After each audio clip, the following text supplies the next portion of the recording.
चाहेंगे कि हमारा जो इस समय शासन में जो भागीदारी पर बैठे हुए लोग हैं वो हमारी बात को उठाएं और सरकार से हमारी बातों को मनाएं। तो ये सब गंभीर विषय है, इस पर और भी अभी अध्यक्ष और सभी लोग प्रकाश डालेंगे। हमारा सिर्फ जो मानना है, क्योंकि हमारे तो उस समय जब आए थे शिक्षा विभाग में, बाल काले थे, दांत मजबूत थे, शरीर बलिष्ठ था, और अब वर्तमान समय में ना शरीर काम करता है, ना दांत रहे, बाल में सफेद हो। तो ऐसी स्थिति में कुछ हंसी वाली बात करते हैं। जैसे एक नवयुवती थी, तो उसकी शादी जो है एक छोटे। मैं चौधरी रामवीर सिंह यादव, प्रदेश अध्यक्ष माध्यमिक वृत्तिहीन शिक्षक महासभा। आज ये जो माध्यमिक वृत्तिहीन शिक्षक महासभा की प्रांत स्तर की ये बैठक हो रही है, और ये बैठक इसलिए की जा रही है कि उत्तर प्रदेश में 80% माध्यमिक शिक्षा में भागीदारी इन वृत्तिहीन विद्यालयों की है, लेकिन इन विद्यालयों के शिक्षकों को एक भी रुपया सरकार द्वारा नहीं दिया जाता। पिछली समाजवादी पार्टी की सरकार ने 200 करोड़ रुपया हम लोगों को वृत्तिहीन शिक्षकों को मानदेय के रूप में दिया था। जब भारतीय जनता पार्टी की सरकार आई तो वो भी पैसा बंद कर दिया गया।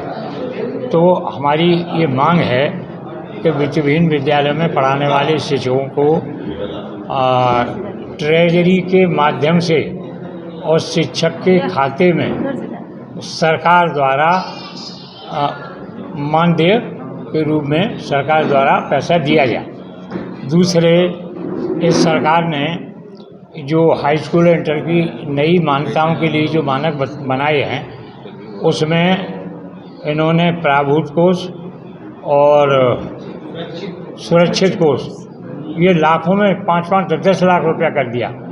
ज़मीन बढ़ाकर इतनी कर दी है, अगर कोई नई मान्यता लेगा तो शहरी क्षेत्र में एक इंटर कॉलेज 5 करोड़ रुपया में तैयार होगी और देहाती क्षेत्र में 10 करोड़ में। तो ये वृत्तिहीन जो विद्यालय खोले गए थे और ये वृत्तिहीन व्यवस्था जो लागू की गई थी, उसका मंशा ये था कि हमारे देश और प्रदेश में कोई भी व्यक्ति बिना पढ़ा लिखा न रहे।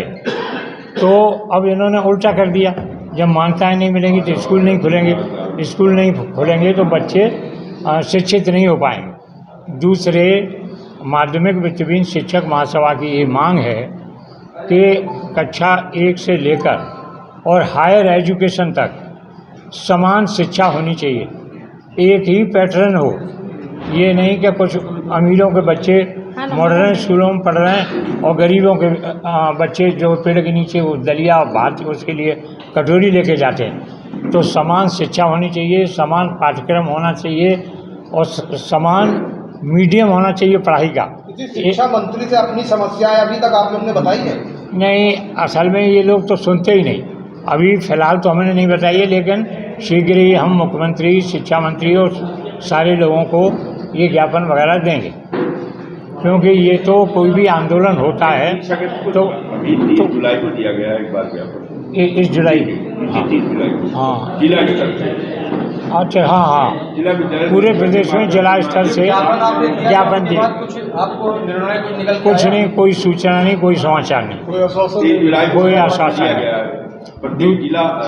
जिला विद्यालय शिक्षकों दूसरी हमारी मांग है कि पहले कुछ मान्यताएं जो दी गई थी वो विद्यालय एडेड हो गए, फिर उनसे अलग धारा 7 ब्रैकेट में का में मान्यता दी गई। सरकार ने उसको बदल के 7-4 कर दिया गया, 7 ब्रैकेट में 4।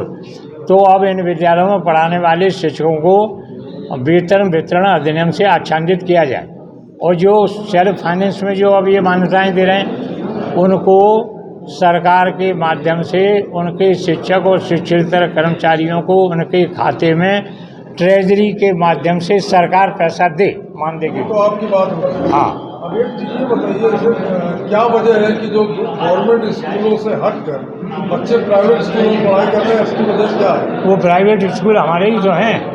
इसकी वजह ये है कि वहाँ स्कूल, उन स्कूलों में पढ़ाई अच्छी होती है, क्योंकि वहाँ जो पैसा मिलता है फीस के रूप में, उसी पैसे का वितरण शिक्षकों को वेतन के रूप में किया जाता है। हाँ, अलग वेतन मिलता है, लेकिन वो उनको समय से वेतन मिलता है और वो बेरोजगार हैं, पूरे मन लगाकर पढ़ाई करते हैं। इसलिए बच्चे, उन्हीं के बच्चे हर बार जैसे टॉप 10 हैं उन्हीं के आते हैं, डिवीज़न है उन्हीं की आ रही हैं, टॉप वही कर रहे हैं। और पूछिए, कोई पूछना हो।